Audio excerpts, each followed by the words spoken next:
السلام عليكم طلاب الصف الثالث الثانوي الازهري، اهلا بكم ابطال. باذن الله النهارده طالعين كده مع بعض نحل النموذج التجريبي اللي نزله قطاع المعاهد الازهريه. الفيديو ده لطلاب الصف الثالث الثانوي الازهري فقط، اي حد عام. فيا صاحبي بص، انت عندك 500 سؤال واجب، روح حلهم كده وسيب لي طلاب ازهر بس. تمام؟ بص يا صديقي، اول حاجه النهارده نحل الامتحان، ولكن مش غرضنا حل الامتحان، احنا غرضنا نفهم الامتحان اول حاجه بيجي ازاي، ونقيم الامتحان كده ونشوف مستواك. تمام؟ يلا بينا. ولكن يا صديقي لو انت لسه ما خلصتش مراجعه المنهج بالكامل فما تحكمش على مستواك من الفيديو ده، تمام؟ لحد ما تخلص باذن الله. بص بقى، اول حاجه تقييم الامتحان، هل الامتحان صعب او سهل او كلام من ده؟ والله يا صديقي بص، اول حاجه من اول السنه وانا مفهمك ان الامتحان بتاعك حاجتين، عندك مقالي وعندك اختياري، ومفهمك ومدربك ان المقالي ده بيكون معتمد 100% على الحفظ بتاعك، وعشان كده من اول السنه مهتمين بالحفظ، وكنت كل اسبوع برن عليك بسمع لك وانت عارف الكلام ده. تمام؟ طيب الحاجه الثانيه بقى عندك اختياري، وده النسبه الاكبر في الامتحان. والاختياري قلت لك ان هو معتمد على الفهم زيك زي طالب عام بالظبط، ومن اول السنه بخليك تسمع محاضره فيها شرح افكار تريكات، مش بنبصمك كلمتين وخلاص وانت عارف كده. تمام؟ وبنحل اسئله مستواها على حبتين. طيب واحده واحده بقى، الامتحان ده هل مطابق لهذه المواصفات؟ هقول لك بص، انت عندك المقالي كده كده اصلا يعني بيجي مباشر، تمام؟ ايا كان مستوى الامتحان يعني بيجي بناء على اللي انت حفظته، ولكن عندك هنا الاختياري جاي لك سهل. طب مستر ده شيء مبشر ان الامتحان هيجي سهل ولا ايه؟ اقول لك بص، يعني مش قوي. ليه؟ لان السنه اللي فاتت جاب لهم امتحان زي ده كده، نموذج استرشادي، كان فيه الاختياري سهل، ولكن اخر السنه، تمام، في امتحان اخر السنه جاب لهم امتحان في اختياري رخم، يعني محتاج فهم. تمام؟ فهل هنمشي على هذا النسق؟ لا، زي ما احنا بنتدرب على مستوى عالي وعلى مستوى صعب وبنفهم ونتعلم صح. لو جاب لك الامتحان سهل قفلت الامتحان، طب جاب لك الامتحان صعب قفلته برضه، لانك متدرب على كل المستويات. تمام؟ فصلي على النبي كده ويلا بينا نشوف الامتحان بيتكلم عن ايه. يلا بينا. بص بقى، بص كده، هيبدا معاك طبعا عندك هنا السؤال، اول سؤال عندك في الامتحان بيبدا معاك بخريطه زي دي كده. طيب مستر ده عباره عن ايه وبتحل ازاي وكلام من ده؟ طبعا انت معاك كتاب امتحانات شامله، تمام؟ الكتاب ده عندك 16 امتحان شامل كلهم بادئين بهذا النسق، عندك نفس الخريطه وكلام من ده. تمام؟ تاني حاجه بقى، انت معاك كتاب خرايط، الكتاب ده كامل عباره عن خرايط فاضيه، باذن الله بدايه من الاسبوع القادم هنبدا نتدرب عليها. تمام؟ يعني الخريطه دي احنا لسه ما اتدربناش عليها، ولكن لسه هنتدرب عليها ان شاء الله مع بدايه الجزء الثاني من المراجعات اللي هنبدا فيه الاسبوع القادم باذن الله. تمام؟ عندك كتاب كامل كله خرائط صماء هنتدرب عليها. قشطه؟ طيب عامه بقى لحد ما نتدرب عليها ونفهمها كويس جدا ونتقنها باذن الله، بيتحل ازاي؟ انت عندك يا صاحبي هيجيب لك خريطه فاضيه زي دي، تمام؟ هيطلب منك حاجتين، اول حاجه جايب لك هنا اسئله، تمام؟ ده اسئله، سؤال، الثاني، الثالث، الرابع. تمام؟ طيب بيتحل ازاي؟ اول حاجه يا صاحبي تقرا السؤال كويس، بيقول لك هنا انقل الرقم في مكانه، ده رقم واحد. تاني حاجه املى الفراغات. يعني ايه الكلام ده ماستر؟ يعني يا صاحبي هديك مثال واقعي، يلا بينا. اول سؤال تعالى كده، اول سؤال بيقول لك هنا انا عايز دوله بريه بحريه مجزاه. انت عارف معلومه ومتدربين على ده، ان الدوله البريه البحريه المجزاه اللي عندك في المنهج دوله اسمها ايطاليا. حلو كده؟ وانت عارف الكلام ده؟ تمام يا مستر، زي الفل. طيب دي كده احنا حلينا نص السؤال، ولكن كده مش السؤال كله. يعني ايه يا مستر الكلام ده؟ يعني بص، كلمه ايطاليا دي انت جاوبت على السؤال، ولكن هو عايز لك، بيقول لك هنا ايه؟ انقل الرقم في مكانه. يعني ايه الكلام ده؟ يعني هتجيب الرقم ده هنا كده اللي هو رقم واحد، رقم السؤال، وتحطه في دوله ايطاليا. مستر ده ازاي يعني؟ هقول لك يا صاحبي، ده بقى معتمد انك حافظ مكان الدوله على الخريطه، تمام؟ وده باذن الله اللي احنا بندرب عليه. طيب وطبعا قلت لك مش هيجيب لك خريطه من بره المنهج، لازم اي خريطه هيجيبها لك او دوله هيجيبها لك هي دوله اتذكرت في المنهج. ومن اول السنه بقول لك اي اسم دوله يتذكر في المنهج لازم نحفظها ونعرف مكانها فين بالظبط. فانت عندك ايطاليا، دي ايطاليا اللي هو بالمنظر ده، اللي هو كنا بنقول الديل بتاع اوروبا، ده الديل ده، دي ايطاليا. تمام؟ دي عندك هنا دي ايطاليا هي. طيب هنحط رقم كام؟ رقم واحد. ايه ده يا مستر؟ اشمعنى رقم واحد يعني؟ ليه مش اثنين؟ لان صاحب السؤال هنا رقم واحد. تمام؟ طيب السؤال الثاني، دوله تعد نموذجا للنظام شبه رئاسي. انت عندك نظام رئاسي النموذج بتاعه الولايات، وعندك نظام شبه رئاسي النموذج بتاعه فرنسا، وعندك نظام برلماني النموذج بتاعه المملكه المتحده البريطانيه. تمام؟ فانت عندك كده النظام شبه رئاسي دوله اسمها فرنسا. بقول لك ايه؟ فرنسا تتكتب كده يا مستر؟ ما انا عارف. لا، في حد كان كاتبها لي كده في اللي هو الاف. لا يا حبيب قلبي، ده بيننا وبين بعضنا، لكن في الامتحان بتتكتب فرنسا مش اف. تمام؟ اف عليك انت، اسمها فرنسا عادي، وانجلترا اسمها انجلترا او بريطانيا، مش ايه. تمام؟ حلو. طيب كده خلصنا اول حاجه في السؤال. فين بقى فرنسا على الخريطه؟ هقول لك بص، هنحفظ كالاتي: مربع اول برتغال، مربع اول برتغال، مربع تاني اسبانيا، مربع تاني اسبانيا، مربع تالت دي فرنسا يا صاحبي، دي فرنسا. يبقى مربع اول برتغال، مربع تاني اسبانيا، مربع تالت فرنسا، مربع رابع المانيا، وجنبهم اتنين هولندا وبلجيكا.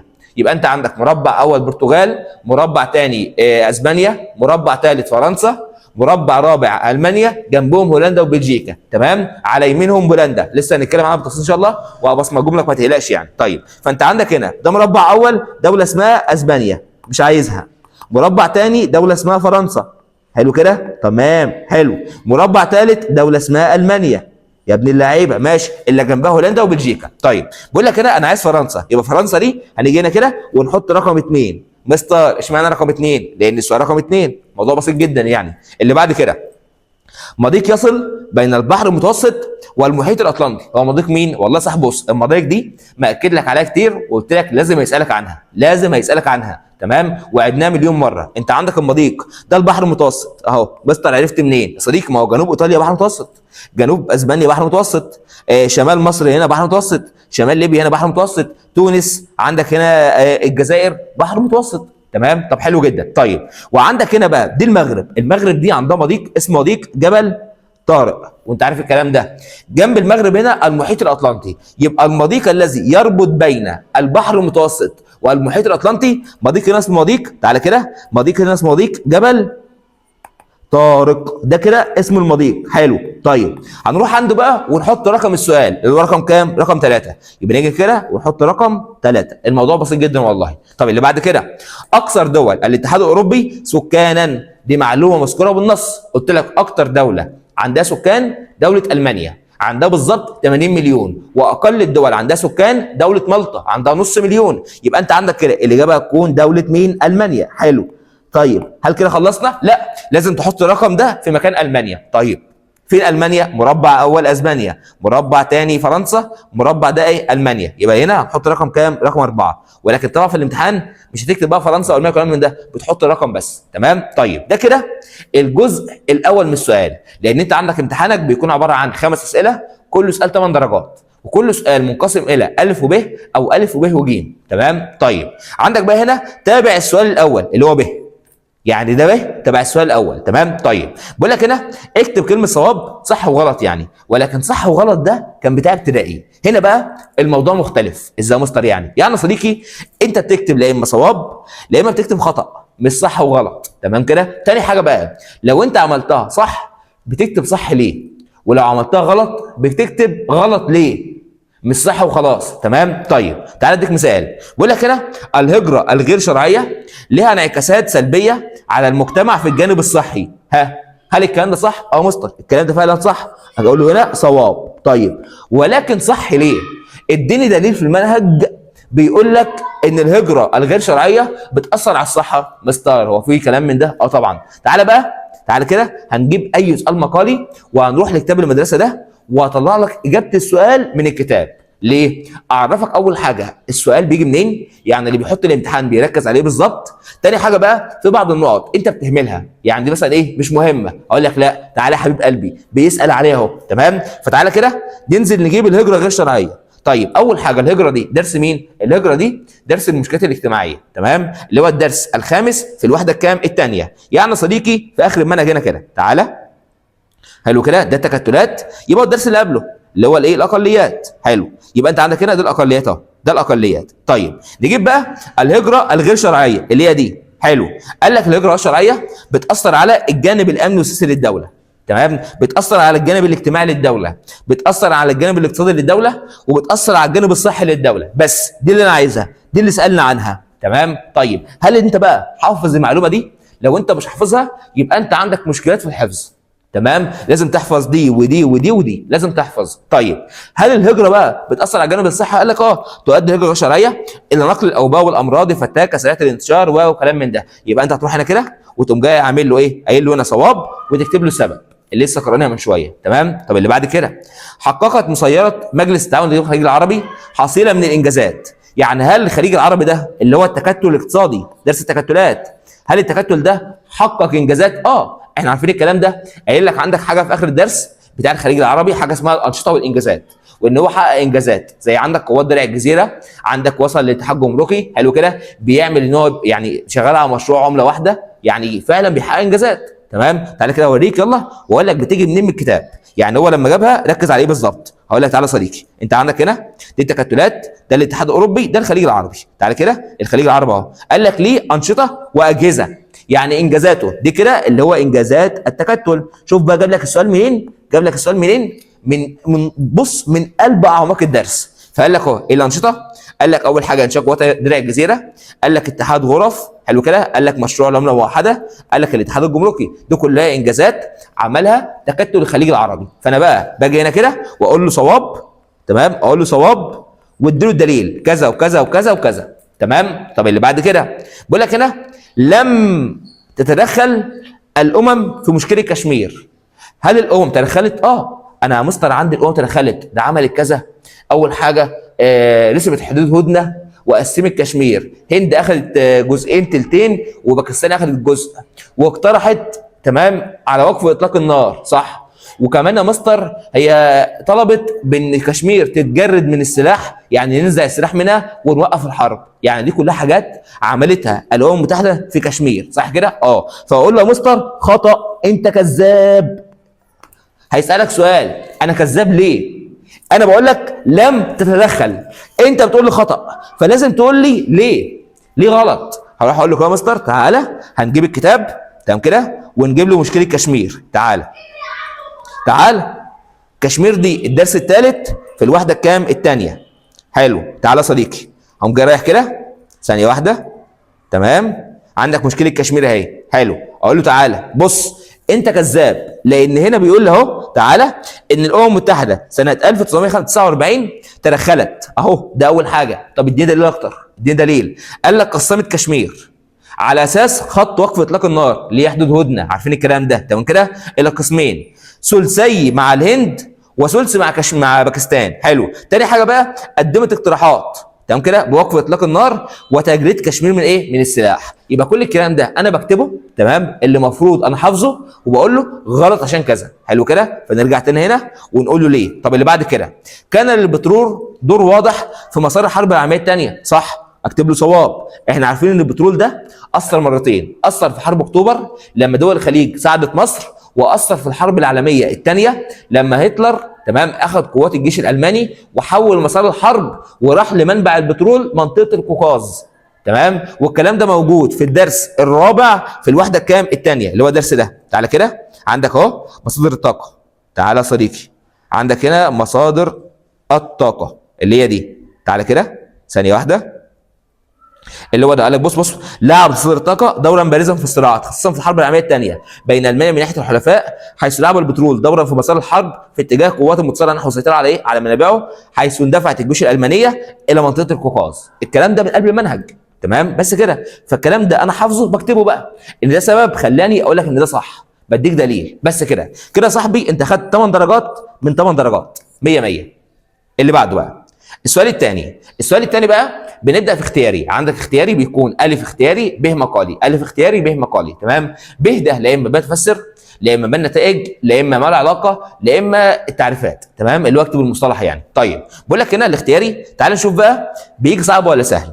طيب، يرتكز دور الجغرافيا السياسيه على دراسه الابعاد الجغرافيه للصراع بين القوى المتنافسه في مجال ايه؟ انت عندك كم مجال؟ 5 مجالات، منهم 3 قدام و2 جداد. القدام عندك الدوله، وعندك العلاقات، وعندك المشكلات. عندك الجداد التحليل السياسي والنظام العالمي الجديد. التحليل السياسي قلت لك تعريفه هو دراسه الابعاد الجغرافيه لمعرفه يعني ايه اسباب الصراع. يبقى بالنص اهو دراسه الابعاد الجغرافيه للصراع بين القوى المتنافسه، ده جاي لك بالنص ان ده تعريف التحليل السياسي للقوه. سؤال مباشر، فانت عندك هنا الاختياري جالك مباشر بالتعريف بالنص. تمام. طيب، يمثل الشبه بين كل من ابوجا وطوكيو. واحده واحده بقى وركز معايا. ابوجا دي انا المفروض حافظ انها عاصمه نيجيريا، ولكن المفروض عارف القصه ان نيجيريا دي عاصمتها زمان كان اسمها لاجوس، ولاجوس كانت موجوده على الساحل. بما انها على الساحل يعني مش متامنه، فوقتها نيجيريا حولت العاصمه من لاجوس اللي على الساحل الى ابوجا اللي في الداخل. يبقى نيجي هنا كده واكتب له ابوجا ده يا عم المستر داخل الدوله. حلو. طيب بما انها لسه مختاراها، يبقى العاصمه دي قديمه ولا جديده؟ لا مستر، العاصمه دي عاصمه مستحدثه يعني جديده. حلو كده، يعني جديده. هقول لك تمام 100 100. عندك هنا بقى طوكيو. طوكيو دي عاصمه اليابان. كان الاول اليابان عاصمتها اسمها كيوتو، وكيوتو كانت في الداخل، فاليابان حولتها من كيوتو الى طوكيو اللي على الساحل. يبقى انت عندك هنا طوكيو دي هي عاصمه ساحليه. حلو كده، وبرضه عاصمه جديده لسه اليابان مختارها. تمام. يبقى انت عندك كده قبل ما احل ابوجا وطوكيو بيتشابهوا في الموقع؟ لا، لان ابوجا دي في الداخل ولكن طوكيو على الساحل. تمام. هل ابوجا وطوكيو بيتشابهوا من هما الاثنين عواصم قديمه؟ لا مستر، عواصم جديده. بس يبقى بيتشابهوا من هما الاثنين عواصم ايه؟ عواصم جديده. كلمه قديمه او جديده دي اسمها تصنيف العاصمه، اللي هو التصنيف حديث ولا قديم. تمام. بيقول لك انا عايز تشابه مش اختلاف. التشابه ان هما الاثنين جداد. يبقى هل السياده قوميه؟ لا. سهوله الوصول؟ لا. ابوجا في الداخل. العامل التاريخي؟ لا. كلهم جداد. الاجابه هتكون حداثه اختيارهما. سؤال حلو اللي بعد كده. يساعد شكل دوله نقط على توفير الحريه المكانيه للجيش. السؤال مباشر، السؤال جاي لك مباشر. افتح الواجب بتاعنا تمام وشوف الفرق بين ده وده. احنا يعني بص مستوى اعلى من ده بكتير جدا. فانت عندك هنا الحريه المكانيه للجيش مذكوره بالنص في الدوله اللي شكلها مندمج، لانه بيسالك عن الشكل اهو. حلو. حريه مكانيه للجيش، سيطره الحكومه على الدوله، تمام، بتقلل من النزاعات. تمام. فالاجابه هتكون دوله مندمجه. مين بقى مستر الدوله المندمجه؟ مش هيجيب لك دوله خارج اللي قالها لك. عندك فرنسا وعندك بلجيكا وعندك مصر. مين موجود؟ عندك هنا فرنسا موجوده اهي، دي شكلها مندمج. اللي بعد كده. طيب تعد احد المقاومات الطبيعيه التي اثرت ايجابيا على الولايات المتحده وسلبيا على روسيا. حلو جدا السؤال ده. انا عايز حاجه، بص بقى سؤال زي ده مش جاي مباشر تمام، ولكن محتاج منك تكون فاهم، بس سهل على فكره. انا عايز حاجه اثرت بالايجاب على الولايات وسلبا على روسيا. هل المساحه؟ اسال نفسك هل الاثنين مختلفين؟ يعني مستر ما طبيعي هو مختلفين طبيعي جدا، مفيش دولتين شبه بعض في المساحه، بس بتكلم مختلفين اللي هو ايه؟ لا اما الاثنين كبار، لا اما الاثنين صغار، لا اما واحده كبيره واحده صغيره. لا مستر، الولايات كبيره وروسيا كبيره بس، فانا استبعدها. ليه؟ الاثنين زي بعض، الاثنين يصنفهم دول كبيره في المساحه. طيب عدد السكان هل كلهم قليلين ولا كبار؟ لا مستر، روسيا عندها عدد سكان كبير والولايات عندها سكان كبير، يبقى استبعدها. طيب الموقع والموارد، مستر الاثنين موجودين في النصف الشمالي من العالم، الاثنين عندهم مضيق واحد اسمه مضيق بيرنج. حلو كده، والاثنين عندهم اراضي، صح؟ يبقى استبعدها. الاجابه تكون المناخ. ليه؟ لان روسيا دي انت عارف ان مناخها مناخ تمام قطبي متجمد، يعني المناخ بيأثر عليها بالسلب لانها شمال العالم. يا مستر طب ما هي الولايات شمال العالم، هقول لك صح، ولكن تعالى كده اوريك. بص صديقي، عندك هنا دي روسيا اهي موجوده. تعالى بص، روسيا اهي موجوده اقصى شمال العالم، يعني موجوده في المناخ المتجمد. لكن عندك الولايات جزء منها في الشمال اللي هو متجمد، وجزء معتدل قريب من البحر المتوسط اهو. بص قريب من البحر المتوسط. فالولايات عندها تنوع في المناخ. انت عارف ان الولايات عندها تنوع، عندها 8 اقاليم مناخيه. تمام. فانت عندك كده دي الولايات، بص اهي، ودي روسيا. فروسيا بتقع شمال الولايات. اللي شبه روسيا دوله كندا. كندا وروسيا شبه بعض، الاثنين مناخ متجمد، لكن الولايات عندها الاثنين، عندها متجمد وعندها حار لان عندها صحاري، وعندها جبلي مناخ جبلي، وعندها مناخ معتدل. تمام. يبقى انت عندك هنا بما ان الولايات عندها تنوع في المناخ، التنوع ده حاجه حلوه، يبقى بيأثر بالايجاب على الولايات ولكن بيأثر بالسلب على مين؟ على روسيا. طيب يهدف نقط الى مساعده الدول على تمويل استثماراتها الاغراض الانتاجيه. بص انت عندك مؤسسات، عندك مؤسسه اسمها الفاو ودي بتهتم بالزراعه والاكل. عندك مؤسسه اسمها اليونيدو ودي بتهتم بالصناعه. عندك مؤسسه البنك الدولي للانشاء والتعمير وده بيساعد الدول انها تعمل مشاريع. تمام كده؟ طيب وتعمل منشآت وكلام من ده. عندك مؤسسه اسمها البنك الدولي او صندوق النقد الدولي وده صديقي بيدعمك اللي هو ايه؟ بتسلفك يعني، تديك قروض. حلو. طيب يبقى انت عندك كده البنك الدولي للانشاء والتعمير بيساعدك على تمويل استثماراتها، صح؟ دي الاجابه اهو من اسمها. ده بيساعدك انك تعمل حاجه اسمها مشاريع. عايزين الكلام ده اي مشاريع او استثمارات او عندك مثلا انشاءات. حلو كده، دي كلها اسمه انشاء وتعمير. البنك الدولي ده يا صديقي بيديك فلوس، بيديك قروض. حلو. طب 100 100. ده صاحبي بيساعد الدول على تحقيق التعاون. طيب 100 100. ده صديقي بيحط قوانين ملوش علاقه اصلا. تمام. فانت عندك دلوقتي انشاء مشاريع او استثمارات هو صندوق البنك الدولي او البنك الدولي للانشاء والتعمير. طب اللي بعد كده ب دي اللي هو ب من السؤال الثاني. تمام. طيب انا عايز بقى المقالي بالنص جاي لك حفظ من الاخر، ولكن اللي يهمني ازاي بحل.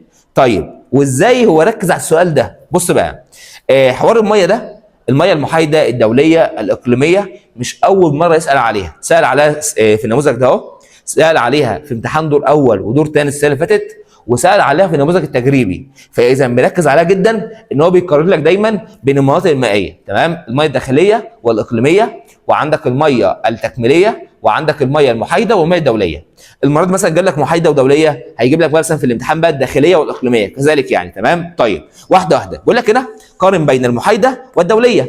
انا عشان اقارن لازم اول حاجه بعمل جدول، ده لازم في المقارنه بنعمل جدول، مش بنمشي عشوائي كده وخلاص. طيب المقارنه بالكامل معتمد على الحفظ، يعني معتمد على الدرس ده. تعالى كده والله يا صاحبي، بص انت عندك ده الميه المائيه اهي او المناطق المائيه اللي هو الدرس ده. تعالى بس دي الميه المحايده، حلو كده، وعندك دي الميه الايه التكميليه او الدوليه. لازم اكون حافظها كويس جدا. انت عندك المحايده يا صاحبي دي مناطق موجوده في المحيطات، بس الدول القويه بتسيطر عليها لتجارب عسكريه. تمام. طيب عندك هنا الدوليه دي يا صاحبي مشاعر لكل دول العالم ما حدش بيسيطر عليها، فدي كده اختلاف بينهم. تمام. فانت تكون حافظ وتحل الاسئله دي. تعال نكمل بقى يلا. اللي بعد كده بقول لك هنا ما العلاقه بين توفير البنيه الاساسيه تمام والتكتلات. البنيه الاساسيه دي اللي هي حاجه اسمها النقل والمواصلات والطرق، دي اسمها بنيه تحتيه او اساسيه. هل دي لها علاقه بالتكتلات؟ احنا قايلين في التكتلات في حاجه اسمها المقومات الاقتصاديه، ان البنيه التحتيه هي شريان التكتل. لا يا مستر، يعني لان صديقي دلوقتي هو التكتل عباره عن ايه؟ ان انا وانت بنكمل بعضنا ازاي يعني؟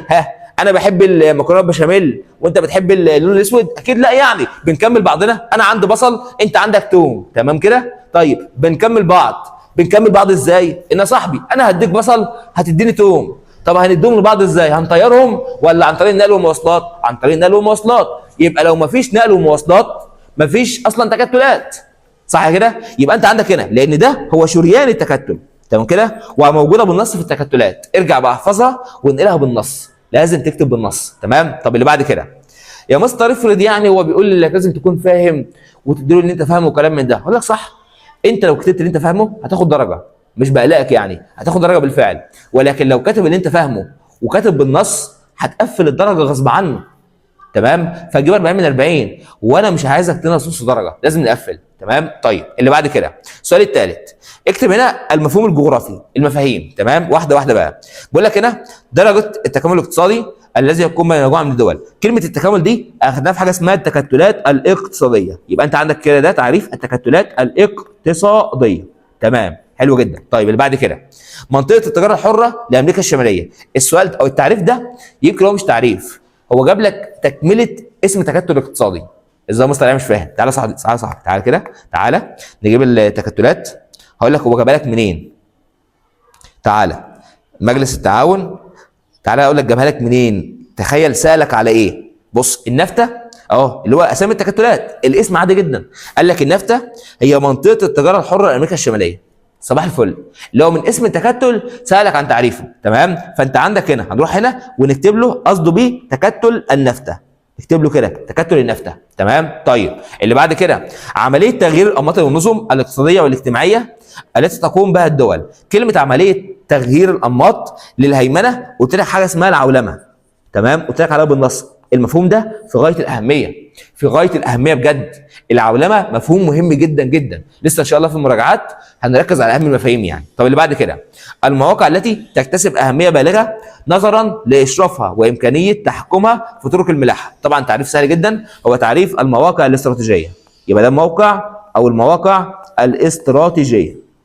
حلو كده، لان الموقع الاستراتيجي هو اللي بيتحكم في طرق الملاحه. تمام. طب اللي بعد كده بقول لك كده الاجابه الصحيحه تعاني دوله تشيلي من صعوبه الدفاع عن نفسها بسبب، والله صديقي تشيلي دوله شكلها شريط طولي.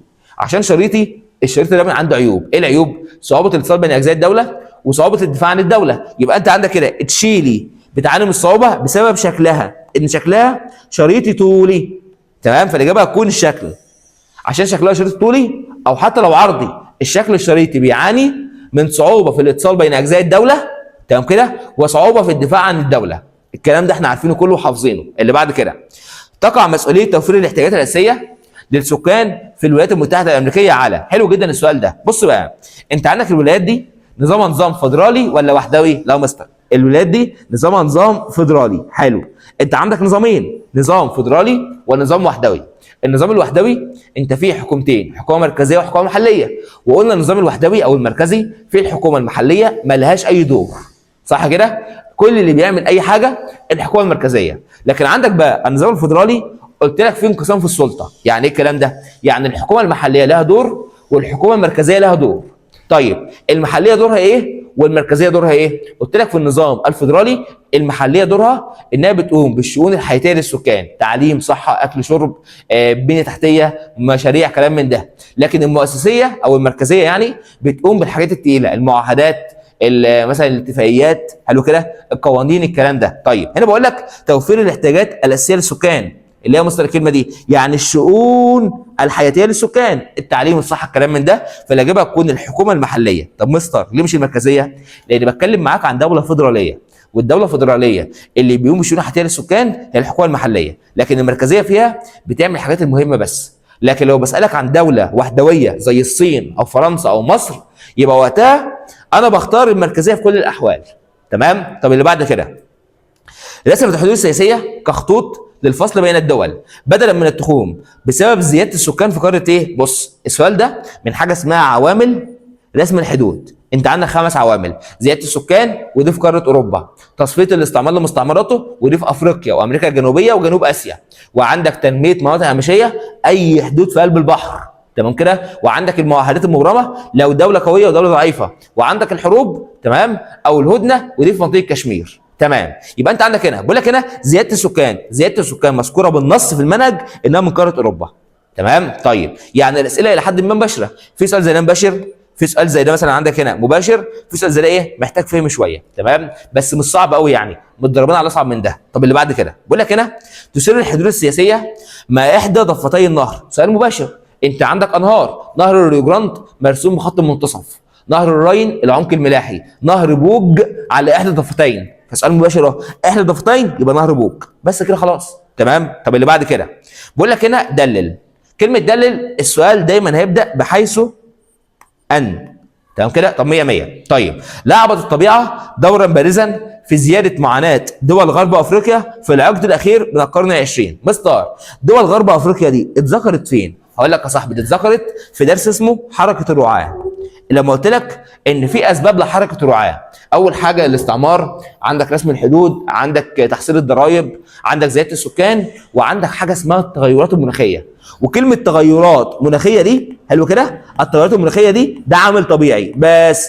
يبقى بيسالك عن التغيرات الايه؟ المناخيه. تعالى يا صديقي هقول لك السؤال جاي لك منين بالظبط. تعالى بص، انت عندك هنا عشان بس تعرف انا بتكلم في ايه، انت عندك هنا حركه الرعاه، تمام. تعالى مش الدرس ده ولا الرابع، انا عايز الدرس الثالث. تمام. تعالى يا صديقي، حركه الرعاه عندك اهي، تعالى كده، لا تعالى اهي حركه الرعاه. طيب ايه يا مستر اسبابها؟ قال لك والله يا صديقي بص، انت عندك 4 اسباب. اول حاجه زياده السكان اللي هو النمو السكاني، عندك رسم الحدود، عندك تحصيل الضرائب، وعندك التغيرات المناخيه. ده بقى اللي بيسالك عنه، انا عايز سبب طبيعي، تمام، سبب طبيعي. طيب نتيجه بقى ان حصل احتباس حراري وتغيرات مناخيه، ايه اللي حصل؟ قال لك والله صاحبي تمام، اللي حصل حصل مشكلات في الرعي، نفوق ملايين من الحيوانات يعني ماتت يعني، حلو كده، وهجره السكان الى المدن او حرفه الزراعه، وكذلك وجود مشاكل سياسيه اساسا حرفه الراعي وهجره الرعاه. بس دي كلها مشاكل كده انا المفروض حافظها. بروح اقول له هنا، بقول له اهو تعالى تعالى، حيث حدث العديد من المشكلات ادت الى نفوق حيوانات، هجره الرعاه، كلام من ده. اللي بيقول لك هنا انا عايز دليل، دلل ان حصل مشكله، فتديله الدليل، حيوانات ماتت، الرعاه هاجروا، كلام من ده. طب اللي بعد كده بيقول لك هنا رغم الجهود التي تبذلها هيئه الامم المتحده فانه يؤخذ عليها بعض الاعتبارات. تمام مستر، يعني كلمه يؤخذ عليا دي، يؤخذ عليا قلت لك قبل كده ان هي حاجه وحشه. تمام، السؤال ده بالنص على فكره حلينه في الواجب وموصلهم الحمد لله يعني. طيب والله افتح المذكره اللي معاك، مذكره الاسئله، طلع لي سؤال مش موجود فيها. تمام، ما بحبش اتكلم عن نفسي يعني، اهم حاجه التواضع. تمام، والله يا صديقي كل توفيق من ربنا والله العظيم، مش جمدان منه ولا حاجه يعني. طيب بص بقى، بقول لك هنا انا يؤخذ عليها. احنا عارفين ان الامم المتحده ساهمت في ادوار سياسيه وادوار انسانيه، زي مثلا ان هي اسست قوات حفظ السلام، كلام من ده، ساند الدول في التحرر. ولكن يؤخذ عليها ان هي اول حاجه تخاذلت في بعض القضايا، زي مثلا قضيه فلسطين ما حلتهاش. تاني حاجه بقى ان الدول الكبرى بتهيمن ومسيطر عليها. تعالى اجيب لك السؤال ده منين. تعالى بص صديقي، انت عندك هنا تمام في اخر حاجه في الدرس خالص، اخر حاجه في المنهج اهو. تعالى صديقي، انت عندك هنا هجيبها لك اقول لك جاي منين السؤال ده اهو. تعالى صديقي، الامم المتحده لها ادوار سياسيه وانسانيه، تمام كده، وقال لك اهو رغم الجهود اللي تبذلها يؤخذ عليها هيمنه الدول الكبرى على قراراتها وعدم الحياديه. ما جايه بالنص يالا. بص يعني ده السؤال ودي الاجابات، فوالله انت لو حافظ مقفل الامتحان وش. تمام، فالسؤال سهل جدا يعني. طب اللي بعد كده، تغيرت استراتيجيه حلف الناتو بعد انهيار حلف وارسو. طبعا انت عارف المفروض حلف الناتو ده ايام الحرب الايديولوجيه كان قال لك ان هو كان بيخش في خناقه مع حلف وارسو، ولكن اول ما انهار حلف وارسو قال لك ان هو غير النشاط، بدا يتوسع شرقا، بدا يحل بعض المشاكل، بدا يدعم الامم المتحده. كل الكلام ده احنا عارفينه طبعا، وسؤال يعني ايه محتاج حفظ منك. طب اللي بعد كده هنحل بس الاختيار عشان ايه ده اللي محتاج فهم. طيب الاجابه الصحيحه يتم الاتفاق على مرحله، حلو جدا السؤال ده، يتم الاتفاق على مرحله نقط من مراحل تقدير حد سياسي على الورق فقط قبل تحديد الحد. انت عندك 4 مراحل، مرحله اسمها تعريف وتخطيط، مرحله اسمها التحديد، مرحله اسمها التعيين، مرحله اسمها اداره الحد. هنا بقول لك قبل التحديد. قبل التحديد يبقى اللي قبلها اللي اسمها التعريف والتخطيط. السؤال جاي بالترتيب اللي هو بتاع الحفظ. الاولى اسمها التعريف والتخطيط، اللي بعدها اسمها التحديد يبقى اللي قبل التحديد التعريف والتخطيط. طب اللي بعد كده، يخرج نهر نقط عن الاتفاقيات الدوليه الخاصه بالانهار. بحفظهم لك قلت لك احفظهم. الانهار المحليه، نهر السين بفرنسا، واللوار معاه، نهر البو في ايطاليا، ونهر المسيسيبي في الولايات، ونهر الفولجا في روسيا، وعندك نهر الاورنج في جنوب افريقيا. دي كلها انهار محليه. بما انها انهار محليه يبقى بتخرج من الاتفاقيات الدوليه لانها انهار محليه مش بيحصل عليها مشكلات. يبقى الاجابه هتكون نهر السين ونهر اللوار في فرنسا. حلو كده، ده نهر محلي، فاذا لا يحدث عليه اتفاقيات دوليه. ليه؟ ما هو بالكامل داخل الدوله. تمام. طب اللي بعد كده، يعد منطقه نقط منبع للهجرات الغير شرعيه. بص بقى، انت عندك الهجرات دي منطقتين، جنوب اوروبا بتستقبل هجرات، والخليج العربي بيستقبل هجرات. السؤال ده حلو جدا، ولكن بقى مش بيقول لك انا عايز المنطقه اللي بتستقبل، انا عايز منبع. اخذنا حاجه في الانهار اسمها المنبع والمصب. المنبع ده المكان اللي بيطلع منه الميه، والمصب المكان اللي بيتصب فيه الميه. فقصده بكلمه منبع يعني المكان اللي بيخرج منه الهجرات. هل اوروبا بيخرج منها هجرات غير شرعيه؟ لا، ده بتستقبل. طب دول الخليج بتستقبل مين بقى اللي بيخرج منه؟ منطقتين، دول جنوب شرق اسيا ودول شمال افريقيا. المنطقتين دول بيخرج منهم هجرات غير شرعيه، فالاجابه هتكون لا اما جنوب شرق اسيا لا اما حلو كده شمال افريقيا. مين موجود؟ جنوب شرق اسيا.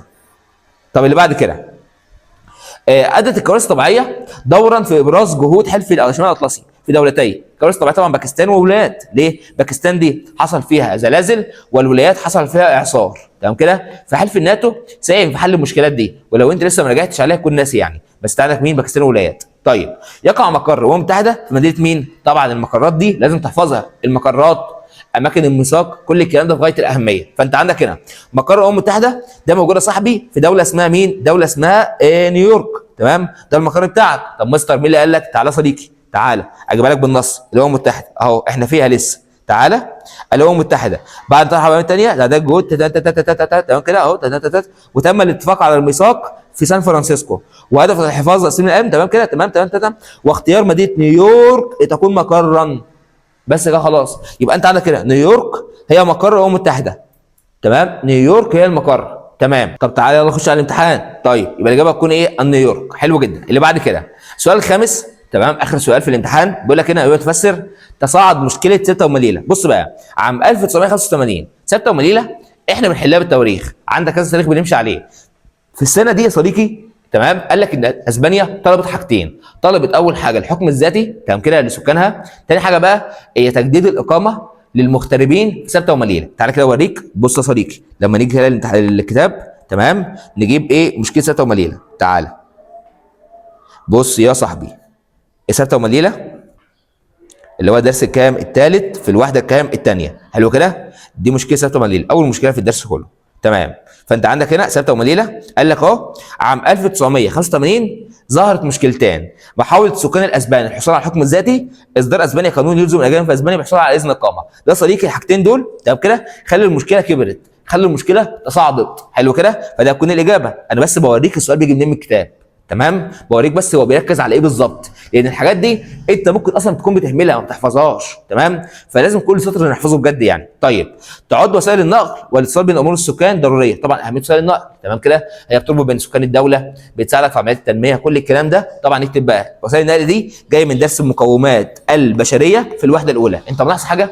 ان كل المقالي والصح وغلط كل الكلام ده جاي لك من الوحده الثانيه والثالثه والرابعه. ما سالش ولا مره على الوحده الاولى غير السؤال ده بس.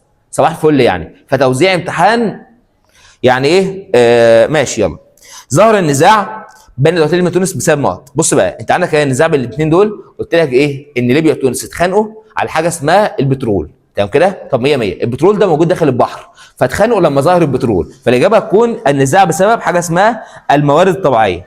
تمام؟ طب اللي بعد كده، تعد الاقليات نقط اقل انواع الاقليات انتشارا. طبعا جاي سؤال مباشر جدا، الاقليات اللغويه. قلت لك اللغويه دي هي اقل انواع الاقليات انتشارا ولكن اكثرها تاثيرا. تمام كده؟ فاللغويه هي الاقل انتشارا. اللي بعد كده بيقول لك هنا دوله نقط اقل دول الاتحاد الاوروبي سكانا. تمام؟ طبعا قلت لك المانيا اكثر الدول عندها بالظبط 80 مليون. عندك مالطا اقل الدول عندها صاحبي نص مليون. سؤال مباشر برضه، يبقى الاجابه تكون ايه؟ الاجابه تكون مالطا. اللي بعد كده، منتدى التعاون الاقتصادي يضم معظم الدول المنتدى المحيط الهادي في قاره مين؟ بص السؤال ده يعني انا عندي تعقيب كبير جدا عليه. طبعا هو اللي حط الامتحان ليه كل احترام طبعا، ما شاء الله اجتهد وكويس ان هو نزله طبعا. ولكن يا صديقي في عن تعقيب على سؤالين، السؤال ده تمام كده والسؤال اللي هو الاخير ده اللي هو السؤال ده. السؤال اللي هو رقم 6 والسؤال اللي هو رقم 4 ده. الصراحه السؤالين دول يعني هما اقل ما يقال عليهم كارثه، بالذات بقى السؤال ده اللي هو رقم 6. سيبه لما نروح ان شاء الله. انت عندك السؤال ده منتدى التعاون الاقتصادي، اسمه هنا تكتل اسمه تكتل الابك. تمام؟ طب 100 100 احنا عارفين الكلام ده. حلو. يضم معظم دول منتدى المحيط الهادي. تمام؟ في قاره. السؤال هنا بقى ما وضحش هو عايز معظم دول القاره ولا عايز معظم الدول من قاره مين. تمام؟ يعني السؤال هنا هو ما وضحليش. يعني انا بقول له ايه؟ منتدى التعاون الاقتصادي اللي هو التكتل يضم معظم دول منتدى المحيط الهادي في قاره مين. تمام كده؟ فممكن معنى السؤال تمام اللي هو اقرب يعني معظم الدول في قاره مين. فلو معنى السؤال كده نختار اسيا.